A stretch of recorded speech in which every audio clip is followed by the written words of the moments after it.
আসসালামু আলাইকুম, কেমন আছেন সবাই? গুজরাটে বাংলা ব্লগে স্বাগত জানাই। আজকে আমি স্পেশাল রেসিপি দেখাচ্ছি, যেটা প্রত্যেকের জন্য হবে খুবই স্বাদে ভরা মুখরোচক খাবার। ভিডিওটা আমার পুরোটা দেখবেন, স্কিপ করবেন না প্লিজ।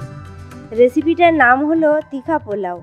সামগ্রীতে নিয়েছি আলু, টমেটো, কাঁচা লঙ্কা, পেঁয়াজ, তুয়ের ডাল, মশলা মাখানো মাংস, চাল, লঙ্কা গুঁড়ো, হলদি গুঁড়ো, গোটা জিরে, লবঙ্গ, এলাচ, লবণ, দারচিনি, আদা রসুনের পেস্ট। প্রথমে আমি বেশি পরিমাণে তেল দিয়ে দিলাম।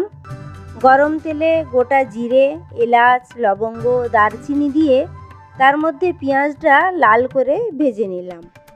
এবার আদা রসুনের পেস্ট দিয়ে নাড়াচাড়া করে নিয়ে সব মশলা দিয়ে মশলাটা একটু কষে নিয়ে আলু, টমেটো, কাঁচা লঙ্কা, ডাল, মাংস ঢেলে দিয়ে ভালোভাবে 15 মিনিট কষে নিলাম। ঢাকা দিয়ে রেখে দিলাম 10 মিনিট। ঢাকা খুলে কষে নিয়ে চাল ঢেলে দিলাম। পুনরায় 5 মিনিট কষে পরিমাণ মতো পানি অ্যাড করলাম। ইম্পর্ট্যান্ট টিপস হলো তুয়ের ডালের বদলে ছোলার ডালও আপনারা দিতে পারেন।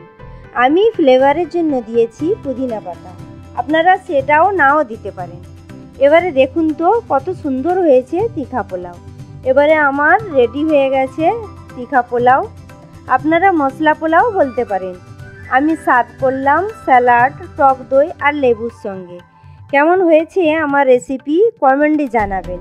ভালো থাকবেন, সুস্থ থাকবেন। আসছি নেক্সট ব্লগে। আল্লাহ হাফিজ।